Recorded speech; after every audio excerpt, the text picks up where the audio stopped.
Больший урон сельхозпредприятиям стихия нанесла в Назрановском и Сунжинском районах. Аграрии делятся бедой с вице-премьером Магомедом Гогиевым и министром сельского хозяйства.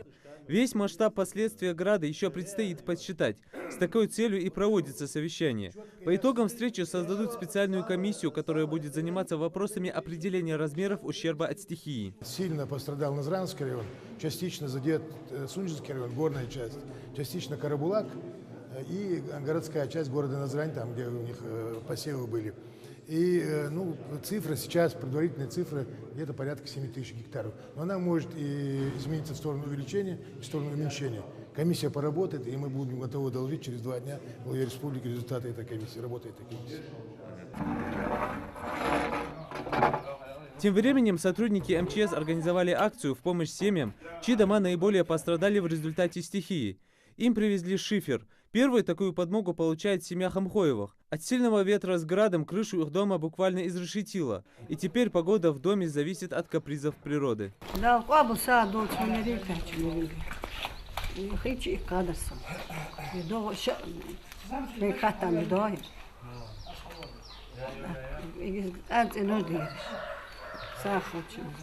На очереди улица Ингушская. Каждый второй дом здесь также сильно пострадал в результате града. И эта помощь для жителей большая подмога. Мы планируем охватить более 10 улиц и помочь более 30 семьям. Пострадавших от града жителей Икажева навестили и чиновники. Заместитель председателя правительства Заудин Даурбеков вместе с главами района и села лично осмотрели поврежденные дома и пообщались с жителями. От удара стихии больше всего пострадали именно икажевцы. В каждом населенном пункте будут созданы специальные оперативные группы, комиссии, которые зафиксируют конкретно по адресу, по конкретному лицу, по юридическому, по физическому лицу нанесенный ущерб.